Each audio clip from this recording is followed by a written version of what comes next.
Welcome to the worst nightmare of all. Reality. Explore the lesser-known stories of our unknown world.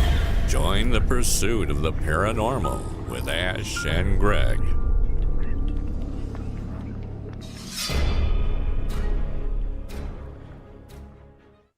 Good evening, Greg. How are you? I'm good, thanks, Ash. How are you doing? I'm very good. Looking forward to this week's episode. This is an interview that I've been trying to get for over a year. Now, just one reason or another, not been able to quite get it to work, but we have now. And it's based on the book that was released last year and an experiences of our guest tonight. And it's it's quite hard to describe how the experiences is. I'm not going to try to. You'll probably best get it from the man himself. But it's prepared to be a bit amazed by what we're going to talk about this evening. So welcome, Joe La Rosa and Mike Puzzler Umni. How are you guys doing? All right, fine, mate, thanks. I'll ignore that. It's good to finally get to, face to face after 12 months or so. Yeah, definitely. So we're going to be talking about your book, which is the Chronicles of Meonia. Meonia. Meonia. Sorry, I literally asked. We're to pronounce we're, it, and I thought, we're I about a don't know minute what- in, and that's two mistakes in about a minute, Ash. It doesn't bode well. If you haven't come across that word before, it can be a bit difficult. Well, not difficult, but, depending on which part of the country you come from as well.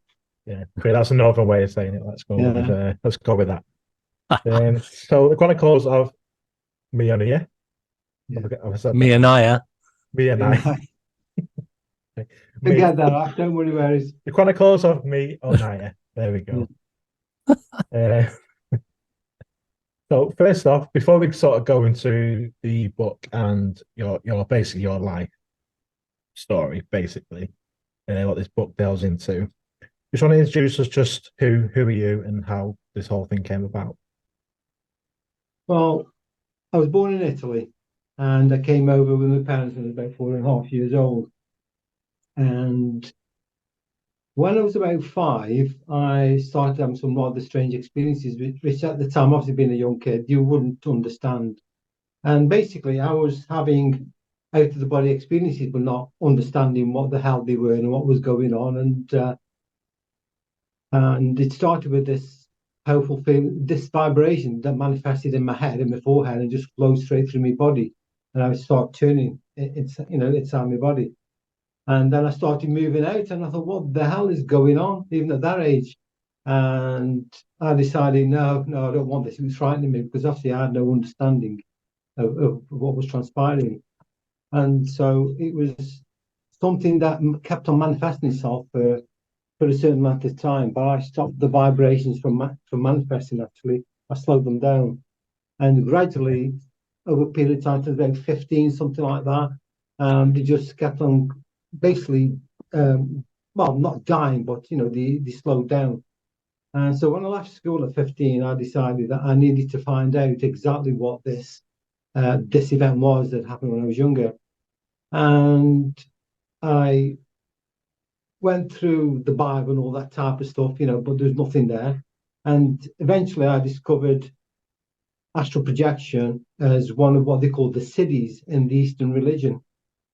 And basically what a siddhi is the power that really every human being has got within themselves, but you just need to follow the correct path to achieve these manifestations, including telepathy, that sort of thing.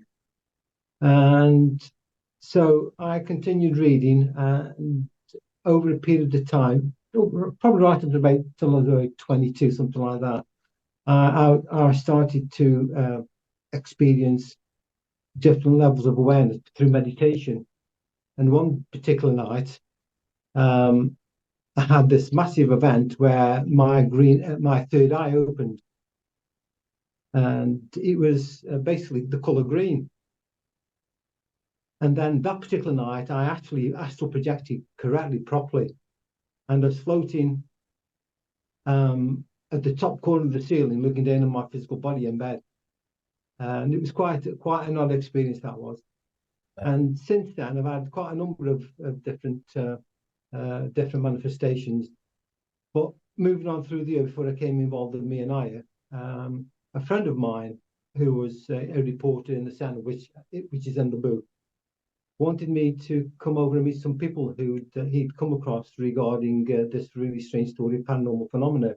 So he took me over to this gentleman's house and began to describe to me some of the things that were going on. And I knew straight away there was something phenomenal happening, and I wanted to be a part of it. So a few days later, I rang them up and they told me to come over, and they allowed me to become a member of this group, the Meonia Group. And it was then that my whole world had changed when I was young with the astral projection. But as time went on, I became involved in stuff that you can't explain scientifically. We were opening dimensional doorways, retrieving objects that have been placed beyond time and space. And when a dimensional doorway opens, you get this incredible high-powered, almost like a dynamo electrical noise occurring. Phenomenal sound. And like I said, there's so many things that happened. We were involved with tuning into entities such as Pan. The nature is basically a god, is Hermes as well. Things like that were occurring. But basically, for me, the most powerful events were when we opened the dimensional doorways. You say that they made a noise when you open a dimensional doorway. Yeah. What kind of sound was it? Like a dynamo, like a high-pitched dynamo, electrical dynamo. And in some of the investigation I've done and spoken to other people, they actually hear this also at certain stone circles. Okay. Again, I think the stone circles were built over centers of high energy on the ley lines. And my own personal opinion is that the circles were used for other things than just religious, places just for religious grounds, for various, like people like the Druids and the Celtic, the people from the Celtic people. So there's a lot more going on than most people realise. Definitely. So before we kind of go into some of your experiences, was there any sort of family history that your parents that you know of have any like this happened to them, or have you told them about what was happening to you when you were younger? Yeah, I did try, but no, as far as I'm aware, there's no history of it in the family. And unfortunately, with being in Italy as well, with being in England, there's no way I could ask the family who was still extant in Italy. Because at that time, there's no way of communicating. I'm talking about the 60s and 70s, when nobody had a phone, often there's no mobiles. The first time I did go to Italy was 67, and that's when I was about 17 at the time. But obviously, I wasn't. I hadn't experienced that much, so it was something that I wasn't really able to discuss with people in Italy, anyway. What about when it comes to your children, and have they had any experiences, or how do they sort of feel about it when you told them? I think my children have picked up certain of my DNA, for want of a better word, and yeah, they have had experiences. I've got two daughters, and both my eldest and my youngest have had certain experiences. So, talk about your book. So, you very kindly sent me a copy of the book last year. Like I say, and I read it. I literally just when I started reading it, kind of read it all the way through. I didn't put it down till I'd finished it. I was just blown away by what I was reading, really. And like, to be honest, when I first started reading it, I mean, you do kind of have to suspend belief for a bit with the topics that are covered in here and sort of what you guys went through. It's just beyond anything I'd ever read or even heard of. before, and I was when you first start reading it, you just think this cannot be real. This like there's just nothing. Like I thought I was reading a Dan Brown book at first because you got a lot of parallels with what gets discussed in his books. But then when you carry on reading it, and like there's pictures, there is evidence in the book. So I was just absolutely blown away. So first of all, well done on the book. It's really well put together. It tells the story very, very neatly. Yeah, I appreciate that, Josh. Yeah, no problem. And so, do you want to give us sort of a bit of an overview of what, I guess, what the Order of Meonia. Yeah. Did I get that right? Meonia. Meonia. I thought I had it. So it's around the Order of the Meonia, which is this group of people carrying out, I guess you call it quests, is a way of looking at it. Can you kind of just tell us what the purpose of this group was and why you were all together and what you were trying to do? Well, originally, I first met the group. They found a green stone in a casket by the River Avon, and I came along. I think this was about 1979 when they found the green stone, and so I came along in the end of '81 and obviously got involved with the other things. But gradually, I began to piece together, or they tell me a few snippets of things of information, and it appears that the Meonia saga has been going on for thousands of years. And if you get yourself a copy of the Green Stone, it does tell you about there was a population of megalithic builders in England who, from the information that they had psychically, had decided to move from England because there's a lot of negativity going on. And you're talking probably about, I don't know, 4,000 or 5,000 years ago, something like that. And they traveled across Europe and eventually ended up in Egypt, where they imparted their knowledge to the priesthoods there and also to the pharaohs. And Akhenaten was involved from the information that they had in producing the green stone and imbuing it with his power.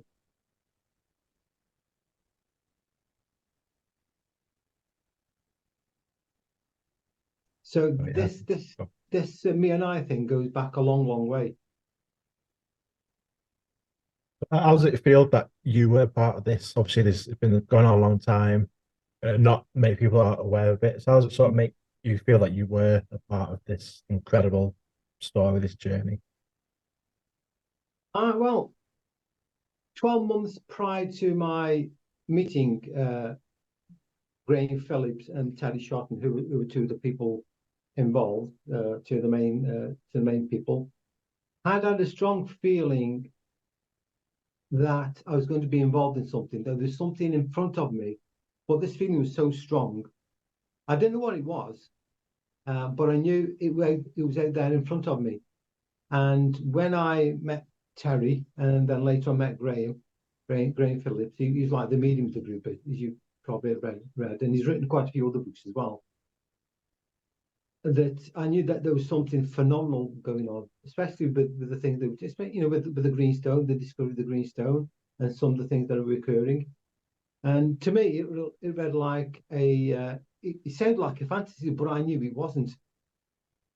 They were speaking about the green stone, about the green stone being the Grail, but I'd already heard about the Grail being a green stone, not the cup. There's a German troubadour in the 12th century wrote a book called Parsifal, which I'd come across and read way before I'd ever met the group. And he said that the Grail was not a cup, basically. He says it is a green stone. It's a green gem. That is the Grail. And there's a lot of discrepancies in what people believe the Grail to be.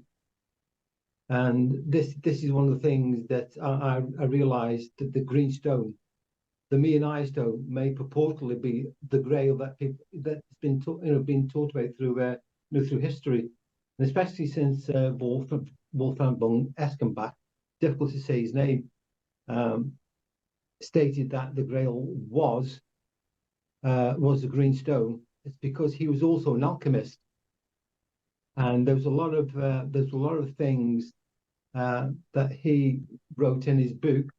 They were poems at the time that gelled with what I knew, you see.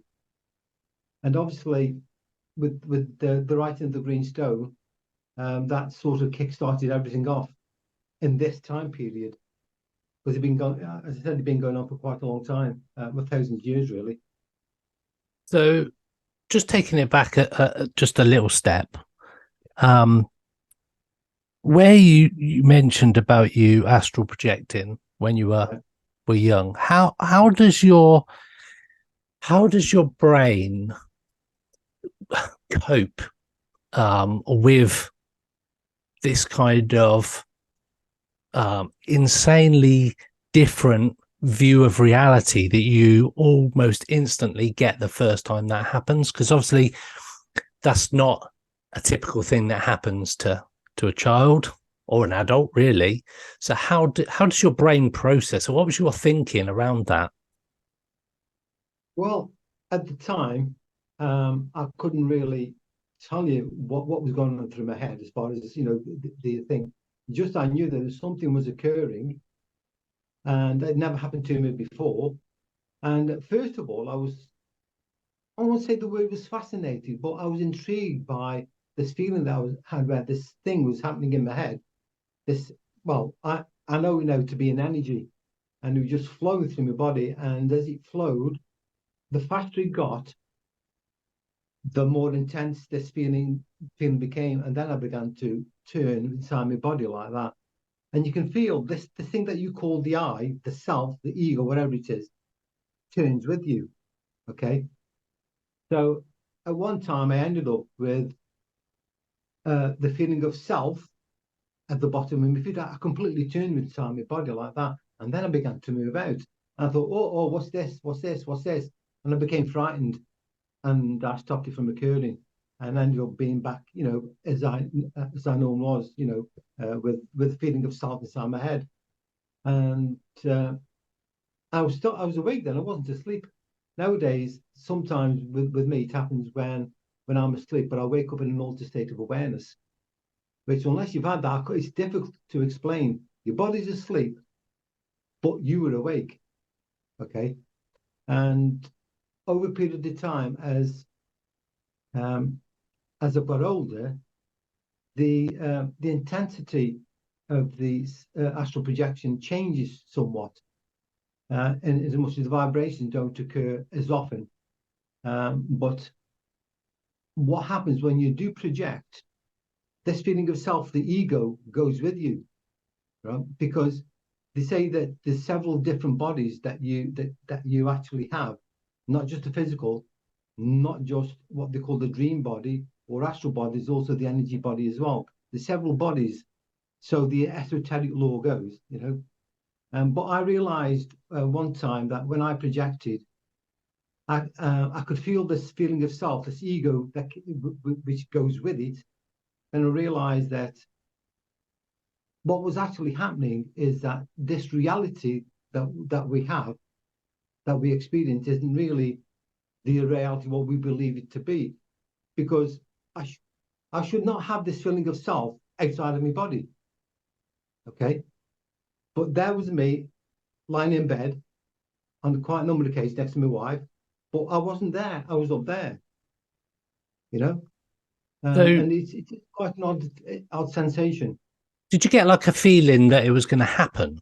So did you sense like at some point you were going to astral project, or was it something you were able to start controlling as you got older? How did that work?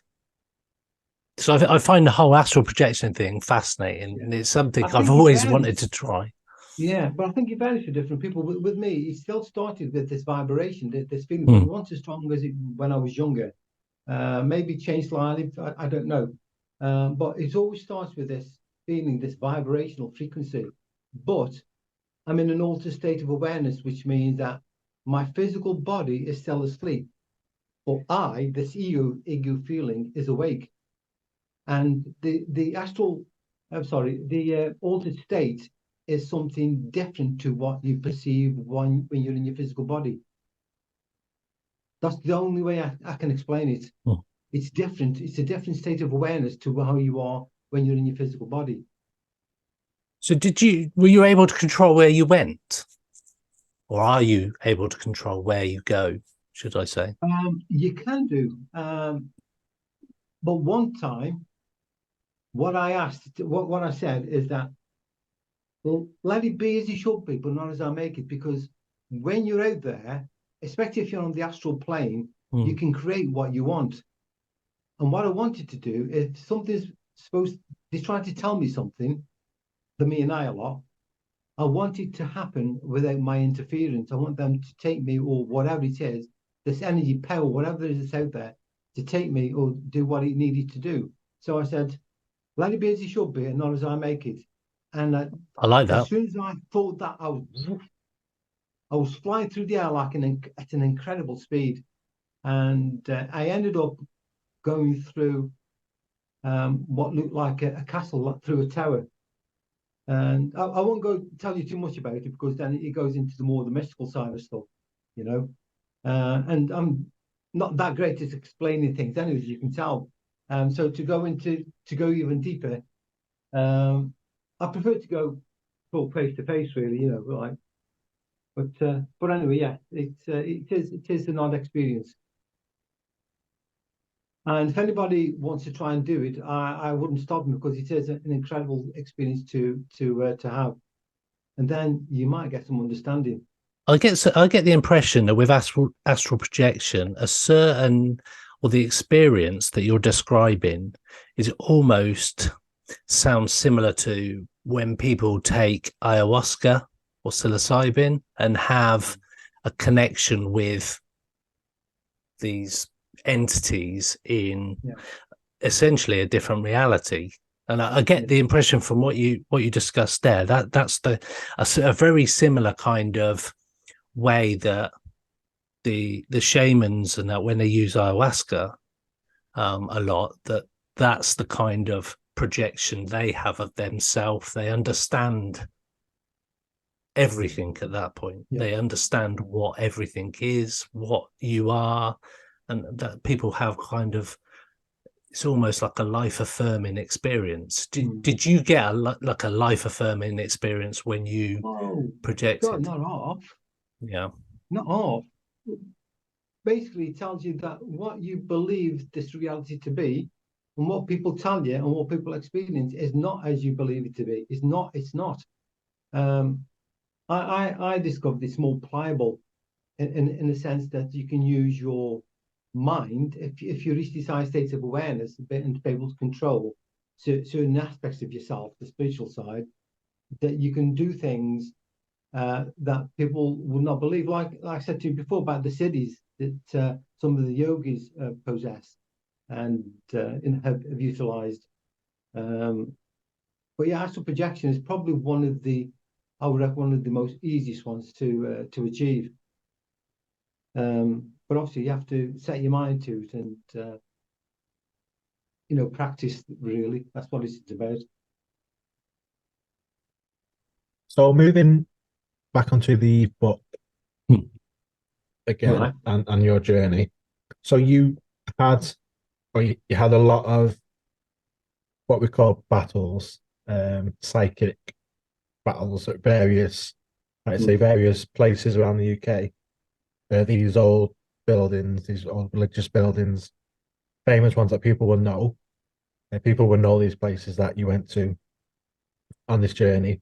Can you just sort of explain what these psychic battles were and how you experienced them? Because it's not something that if someone was stood nearby, they won't be able to see what was actually happening. Can you just explain sort of how that whole thing worked? Well, probably the one that was stood out the most for me is originally I'd only been with the group for about, I don't know, 6 months or so, 7 months, something like that. And we were informed that we had to find the Eye of Fire, which is a red stone, or well, we found out that it was orange, not red. And we ended up in the middle of the Norfolk Broads on a boat, right, to go to a specific place where where the Eye of Fire had been hidden. Well, prior to that, to get more information regarding the Eye of Fire, the group had gone to a place called Rantanabby, just outside of Stafford. Unfortunately, that particular night, I couldn't be with them. That day, because I'd got something on, and so they went without me. There's about, I think, it's about eight of the group went, including Terry Shotton and Graham Phillips, because they were told there was a bell hidden there in Rantanabby, but they didn't know where. It was when they got there, it was a derelict building. And so they searched around this place, but they were told that they've got to get this bell before nighttime, because there was something in there. There was a guardian that had been placed on the bell itself, because they needed the bell to find, or should say, to invoke the knowledge of finding the Eye of Fire. So they got there and went round and did a tour, and did all manner of stuff trying to find this bell using psychic information and a bit of clairvoyance there. And eventually it came up to a point where it was getting really dark, and then things started to happen there. There was this, well, I think you've read that part in the book, haven't you, on the Eye of Fire bit? But there was these ghostly creatures of something manifesting and walking down like bloody ghosts, or strange type of creatures. And then they heard this strange noise, and they believed that it was this thing called the Guardian. They'd awoken the Guardian. So eventually they found the bell. They scarpered and went back to Terry's house. That's when I arrived later on, about 10 minutes later. I think I arrived. They got back from Rantanabby with this bell, and they told me what had happened. But one of the group, called Marion, she was psychic. She'd confronted the Guardian in this building, and it appeared that she didn't know at the time, but she started feeling a bit poorly, and it appeared that this thing might have followed her home, because one night she was feeling rather poorly, and she was sitting in the lounge, and she heard these footsteps upstairs, and they started walking down. There's nobody in the house apart from her. Walked down the stairs, along the landing, down the stairs, along the corridor to where the lounge door was. And then the door just flung open by itself, and there was this creature hovering in midair, right? Her doppelganger, her twin, it was her face on this creature, right? And she obviously she was frightened to death, and she just passed out. I don't know what I'd have done, So that was the first encounter with this thing called the Guardian.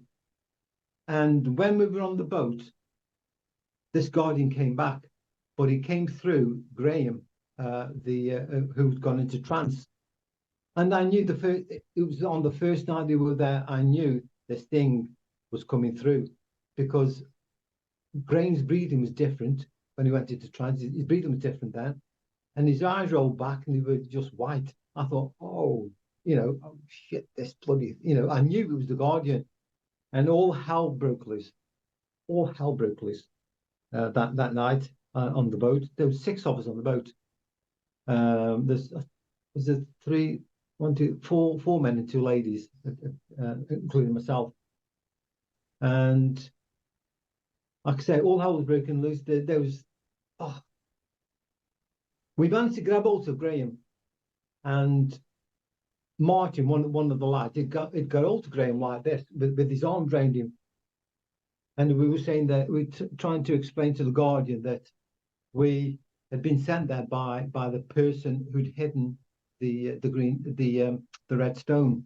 Because the person who should have found the stone and Antonav Sorry had died previously, right? So we were sent to find it, and obviously we found it and tried to do the job that we were meant to do.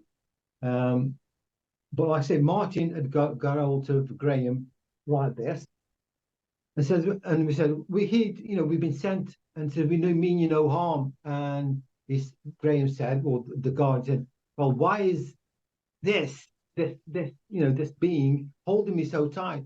He spun round, he touched Martin on the forehead, and Martin shot back 6 foot and hit the back of this boat, and he was out, completely gone. And like I say, I was bloody fine, because something happened to me on the boat as well. I felt as if I'd been split in two, as if my head, this darkness inside my head. And there was two of me. There was me, and then there's other me, which was this darkness. It was odd. I can't really explain it to you. All I say that it wasn't nice. It wasn't nice, and it lasted about two weeks. And I thought I was going over the top. Honestly, I thought I was being driven into insanity at the time. So yeah, things happen, and unless you're prepared to withstand whatever's coming at you, I will not get involved in any paranormal phenomena. True paranormal phenomena, not ghosting. I'm not talking about ghosts and ghoulies. I'm talking about stuff like this. I was going to say, because some of these battles, let's call them, quite intense, and like say with kind of possession, like going and taking over your bodies, and you end up fighting with each other effectively.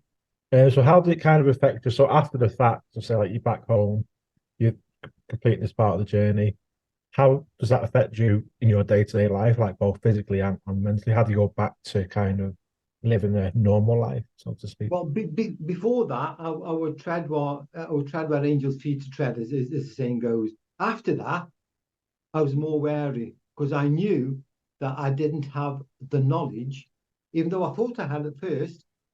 Well, because I'd done a lot of study on occultism and all sorts of different stuff, but I realised it was a completely different genre, a completely different level. This was, and certainly you don't mess with things like that.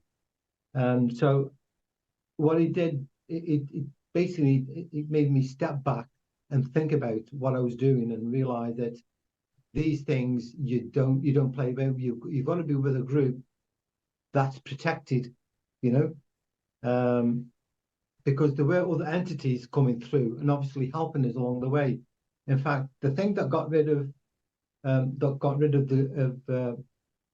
the Guardian, eventually something came through Graham and ousted the thing out of Graham, and it was a being called Prester John. Now, I'd heard of Prester John in the past, and he was some sort of a high being, for want of a better word, and obviously got a lot of occult knowledge and a lot of spiritual knowledge. But he was the one that got rid of the thing out of Graham. So I don't know what would have happened if he hadn't turned up, But so yeah, he makes you realise, A, you don't know a lot, A, that there's more to reality than you ever thought it was, and you've got to be extremely, extremely careful what you play about with, And it certainly turned my idea of what reality actually was, and I knew that it certainly is completely different from my understanding, even with all the spiritual stuff I've experienced as well, in the past. Was the points along this journey where you just thought, no, I can't do this anymore, I need to basically stop? No, because to me, it was a learning curve. Because you'll never stop learning, especially which I've told Mike as well. You never stop learning. You just expand your knowledge, but it's also to do with expanding what you are, not just as a human being, but as a spiritual being as well. And that is the true essence of it, is understand what you truly are. Because you're not this, you're not this physical matter. You're something far, far greater than that. And I think that's what the Meonia thing also taught me as well. You know, from the other aspects of beings coming in, these different entities.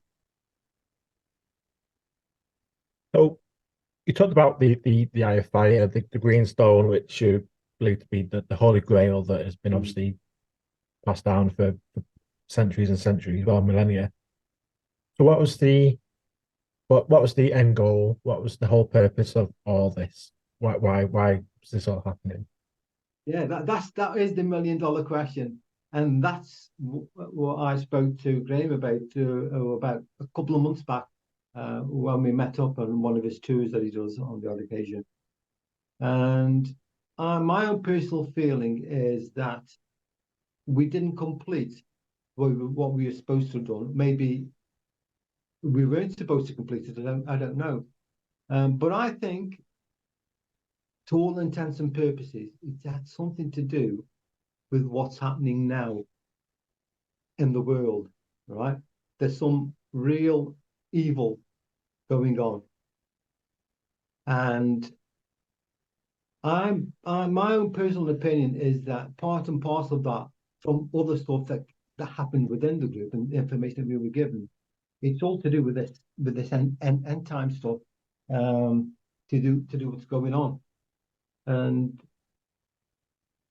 even though we found a lot of stones, you've heard of the Tree of Life, the Kabbalistic Tree of Life. Well, we found all the stones that represents every sphere in that Tree of Life, plus the Grail, plus there was a Grail that we discovered, made by a lady or a Celtic queen called Guevara, and we think all these artifacts were something to do with what is happening now.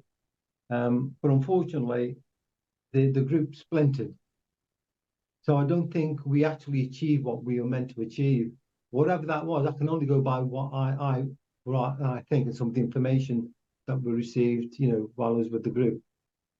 But certainly, I'm hoping there's another group out there who's doing something, because we certainly need something more spiritual to occur to combat what's going on at the moment. So the next question is there someone carrying on your work that you know of, or do you believe that someone else is carrying this on? Because we're all getting old. Some have died, some have passed away. I mean, I'm 73. Graham, I think, is 68. Terry Shotton has passed away. Marion's passed away, who was one of the groups. Jean has passed away. So probably about 6 of the original people from the Midlands group, because apparently there's another one down south as well. We discovered. So yeah, we're not getting any younger. So you need somebody with a bit more, I don't know, a bit more longevity, I would think. Probably some people with not a lot of baggage. And I use that word not that as baggage, because obviously you've got children and that, and and you don't want things to happen to your children because of what you've been involved with. But certainly at the moment, you need people probably who might not be too bothered with things happening to them if you get involved in this. And obviously they're opposing another force who I won't mention, so you need somebody a bit younger, well, probably a lot younger actually, to be able to do what they need to do, because it costs money to do this, because we were traveling all over the place, and obviously when we went down to the Norfolk Broads to get the Eye of Fire, that costs money, so it's not a cheap thing to do. So did you, as a group, did you get told of what the future purpose of all of this would be? So like you mentioned about is there another group sort of carrying it on? But was there ever a sense that this was like an ongoing journey, or it stopped with you guys, or that this had been going on since whenever? Yeah, we understood that this had been going on for about 5,000 years. Right. This thing, there were groups that manifested themselves, and they were called the Nine. It was always the number 9, because 9 is quite prevalent in the occult fraternity anyway. But we were always told that, yeah, there's groups manifesting. Also, there was the 9 Knights Templars. Have you heard about obviously you've heard of the Knights Templars, and the core of the Knights Templars was supposed to be 9 knights. Okay, my own personal understanding that there was 2 conflicting groups within the Knights Templars. There was one set who held the green stone, who were the 9, and there was another set who basically wanted the stone for a darker purpose. Okay, and luckily they didn't get their hands on it, the darker side. But the stone that was held by the initial 9 of the Templars got passed down, and it ended up in the hands of Mary Queen of Scots, who called it the Meonia stone eventually. And yeah, as far as the eventuality of what's going on, yeah, we were told certain things, but at the moment, it certainly the group certainly didn't achieve what I think it's supposed to have achieved, because we splintered in the end. And as far as that's really all I can tell you on that. So I guess the question for me is, throughout this journey, obviously it's taking place on kind of a psychic level, a lot of this stuff. Yeah. Were you guys at physical risk of serious injury, even death, from taking part in this? And do you know of people that have been killed doing these quests? Not with those, but there's always that chance, because of some of the things that we had to do. But as I said before, as far as we understood, we were protected by the powers that be on the other side, which I personally think we were on some of the things that we did. Because the book that I wrote is just a linear. It's just a linear trying to put all the events, not all the events, but the events that I could that happened in a linear line, so it's all fitted together. But there are other things that occurred, which were sort of things that sort of like branches that from a tree, they sort of suddenly spread in one direction and didn't end up anywhere, and we don't know why. It's just these things happened, with no rhyme or reason to a lot of degree, probably because we didn't understand it at the time. So these artifacts, the pictures of quite a few of them in the book. Where are they now? Like, you got the sword and these stones. The Meonia sword, the one that was originally found on the bridge, from the green stone, from the green stone reader, from the green stone book, the original green stone book, that is in a place down south, in a museum. I'm trying to think of there's a name of the place. I can't remember. I can't think of it. I'll tell you. I'll send you some info when I remember it. But it's down south. Guevara's sword and the green stone and some other artifacts were sold by the daughter of by Gaynor Sutherland, who's in the book. Apparently, her and her husband decided that they'd sell the things to make a bit of money. Which is rather a silly thing to do. But there you go. Them disappeared. Yeah. All the other stones, apart from my stone, the purple stone, the green, the chalice lies in a pool, because I had to throw it in a pool. I know where it is. The blue stone has been hidden. The other stones, those that were held by the Shotton family, were destroyed because of the what happened in, I think, the last chapter, the Bane, when they were psychically attacked by this entity. So they destroyed everything that was connected, that they had, that was connected to the Meonia Group, and including the orange stone as well. Terry destroyed that because he was holding that. But basically, that they destroyed. A couple of things, a couple of stones are still extant. Like I say, I've got mine, and the other stuff has been sold. So I don't know. I mean, it's just the way of the world. Oh yeah, for sure. So going back to guess of the stones as well. How do you know that these are these stones, like the ones that like May Queen Scots had? How do you know that these are the right ones? Okay. That's the question. With the Eye of Fire and the Meonia stone, the green one, they know the history of that, and they would end up in Mary Queen of Scots' hands. The Eye of Fire, though, the Eye of Fire, obviously that was an apport. You know, we opened the dimensional doorway to get that.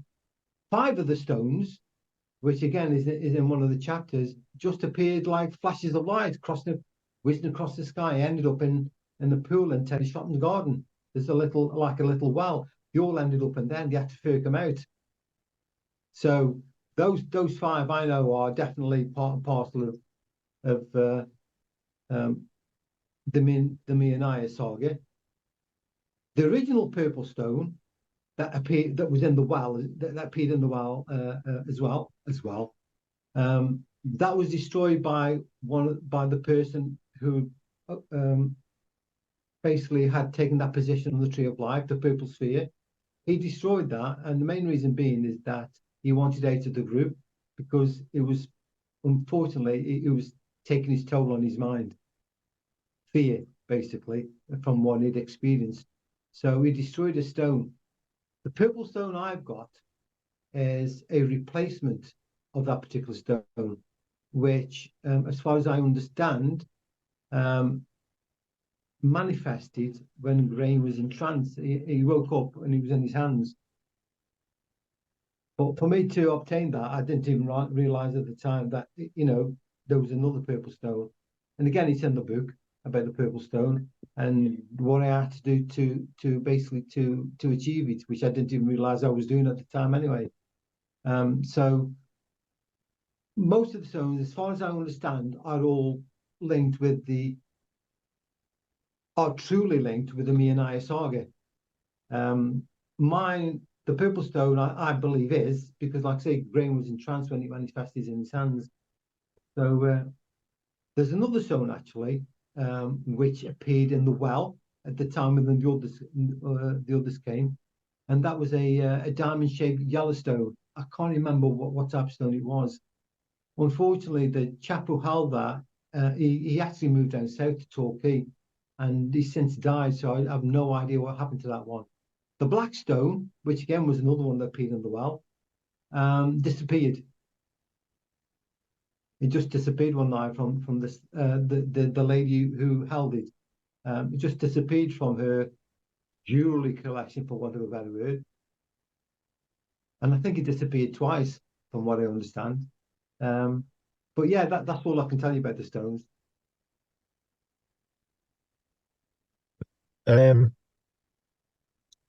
Yeah, that's what I'm saying. So how big a part does religion play into the whole Meonia saga? I missed that, mate. I didn't see you quite properly. How big of a part does religion play in the whole Meonia saga? None. Okay. None. Because from what I understood, the Meonia was more of a mystical thing. And I discovered with religion, there's two parts to it. There's the stuff that you get told by the priest and by the church hierarchy. But then there's the other side, which is the mystical side, like the Christian saints. And there are saints who've achieved higher states of awareness just by following their creed, their love of this being called Jesus and the Christ. But essentially, what happens in the Christian mysticism and all the other types of mysticism is exactly the same. It's the same path that you take. It's just that if you follow that and don't listen to what they're telling you, the other, the actual, what I call the physical religion tell you, you won't get anywhere. And that's why I think with the Meonia stuff, it's all to do with the mystical side of life. Yeah, that's fair. I was just only sort of mentioning that because obviously Knights Templar and stuff like that is quite a Christian, Christian order, was it? Listen, I was born a Roman Catholic. I was an altar boy. I did the catechism, sang in the choir, and then, irrespective of what happened to me when I was younger, this astral projection thing, I still followed that particular route, got confirmed and all that. But when I left school when I was 15 and began to study and do my own thing, and I began to realize really how people have been duped, because I said to you, there's the outside teaching and there's the mystical teaching. You've got to follow the mystical teaching, but that's where the answers lie, or should I say, not so much the answers, but the point of actually getting to where you want to be with the certain understandings, regarding what they're actually trying to tell you. Because the out religion is just for the masses, And if I've learned anything, and I could say to people, that's basically it, follow the mystical side of your religion. That's where the answers lie. How do you think, sort of bringing it up to some contemporary stuff, how do you think, or do you know, if the whole non-human intelligence that's being reported, and UAPs and UFOs from the congressional hearings, is that linked to your experiences through life? Everything is linked. Nothing is separate, my friend. Nothing is separate. That's what I learned from the Meonia things as well. Nothing is separate. You're all interconnected from different. Matter isn't physical.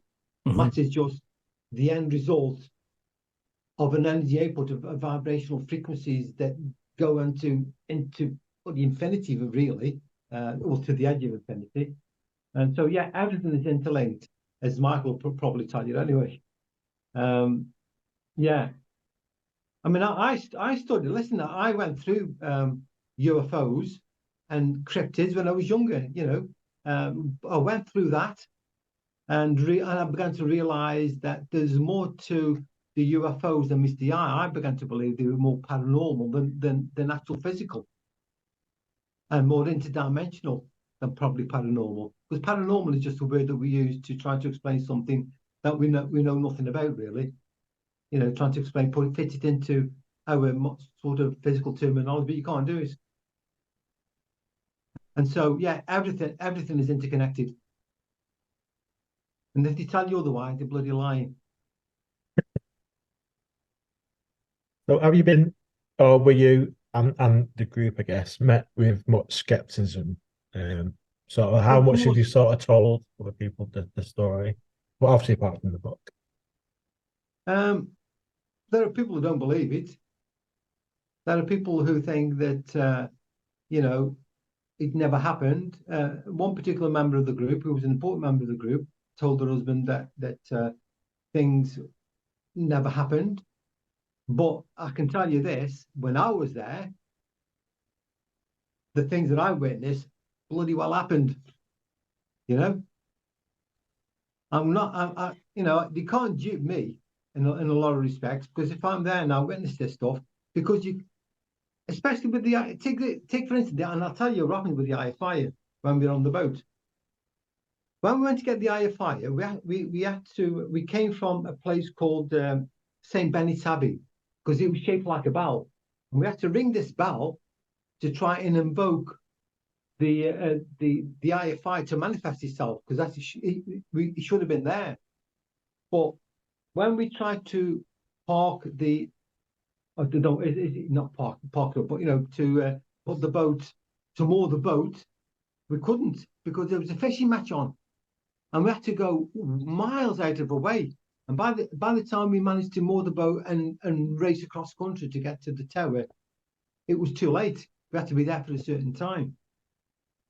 So we got back on the boat and to decide what it is that we had to do. So we thought, right,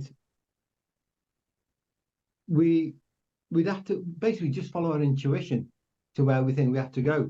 So we jumped back on the boat, and Terry was steering this boat along one of the rivers. By the way, Graham actually had to go and do something prior to that. Then he came back, and then Terry jumped back on.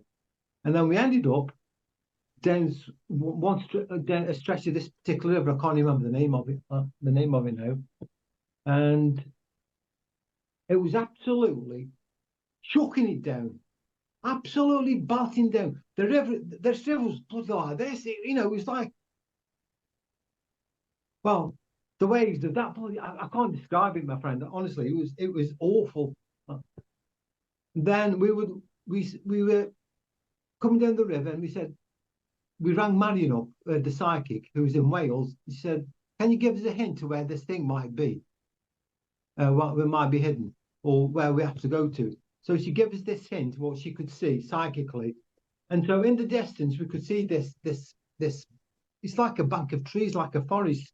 So we got to this place, and we got on the Ouija board to speak to an entity. Her name was Mary. She says, "Are we here?" She says, "Yes, you've come to the right place, but you're on the wrong side." And this thing, I mean, the river on a canoe, it was incredible the way this thing was. It was probably, I won't swear, but it was absolutely bolting it down, wind is howling. And so we had to turn the boat round, okay? And then we got back on the Ouija board, says, "Right, you're here, you're in the right place. And so you need to do what you need to do," which we did do. And then Graham said, "Ring the bell." So there was me, Jean, and a last call we called Boyd. Three of us were in the middle of the boat ringing this bell, right? As we rung this bell, I felt this incredible presence enter into the boat. I thought, "Crimes, what is this?" And then it started, didn't it? The whirring, like that, this dynamo all around the boat. And then Graham said, "Right, me and you have got to go outside." So they jumped off the boat, and all of a sudden, this incredible light. Oh, I missed a bit out. Like, in a split second, everything went quiet. No rain, no wind. Everything was flat calm. And Terry and Graham jumped out, and then this light suddenly flooded all around the boat. It was like somebody put like a, what do they call light? Those well, a massive, and it was just lights, just like somebody switched on like a floodlight. Like a floodlight, yes, that's the word. It was a massive floodlight, but it's incredible. And then I could see through a porthole this orange light suddenly manifest, getting smaller and smaller and smaller. And Graham was trying to get hold of this thing, and he fell on the floor. I couldn't see it then. And all I could hear then was Graham going, "Ow, ow, ow, ow, ow," this bloody thing Zotty was saying. Right? And obviously I thought to myself, it must be that when he passed through the different dimensions, obviously it causes, like a heat transfer or something. And that's why it was hot. Now that, all I'm saying is that there's nothing on that day could have been planned or put into place by somebody else. Couldn't have been. It was just a natural phenomenon that occurred. So people who are saying that it was all a hoax or that, you ought to be there on that night when that happened. Apart from some of the other nights where a lot of other stuff happened. You've got to be there to experience it. If you've never experienced it, you won't understand it. Yeah, no, fair enough.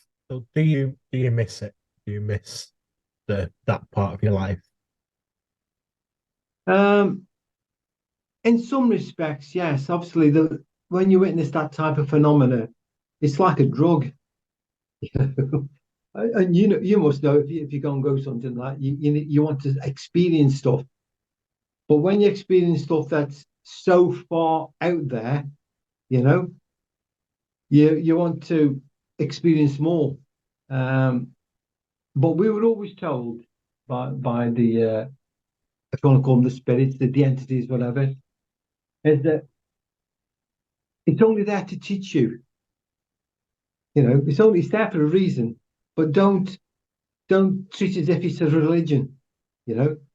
And said don't use these artifacts as if they are some sort of magical talisman, you know, because you're not actually seeing them for what they truly are.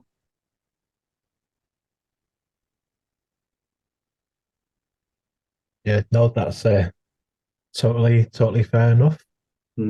Before we approach anything that you want to add, anything we've not covered that you wanted to mention for our listeners? Well, all I can say to them is if you understand that there's more to this reality than you never realize, and there's more to you as a human being, and there's something far, far greater than this physical thing that you're feeling, as long as you understand that and try to touch what you truly are, then that's really what you're here for, is to become what you truly are. And also this reality, you look through the door, through the window, and you walk through this, you look around you and think it's real. It's not. It's not real. That's all I can say to you. You have to experience it for yourself, though. Well, that's a great message. It's I think obviously, I mean, for us guys, we're obviously not quite on that level of the Meonia. Yeah, people listen to this. Hey, you can't talk very well, but apart from that, he's nuts. Not at all. So, Chronicles of Meonia. Meonia. Actually, me, oh, Naya. But don't know what he might. At the end of the day, mate, it's doesn't matter. Doesn't matter, Ash. Cheers. I'm leaving these bits in. You will as well. I know you will. So your book, The Chronicles of Meonia. Yeah. Where can our listeners find this? On Amazon. Cool. Is it under It's also, you can get it on Kindle as well. Great, yeah. So make sure you're searching for The Chronicles of Meonia, Meonia. Is the way to spell that. Yeah, no, thank you very much. Finally, been able to but it is a true story, and irrespective of what some people might say, you know, but it bloody well isn't. Yeah, I mean, we've spoken to many people whose accounts and experiences have been out of the ordinary, and to the normal layperson listening, the stories sound fantastical and almost unbelievable. But like we've said on previous podcasts, we weren't there. We didn't experience it. So how are we in any position to say that these things didn't happen? Exactly.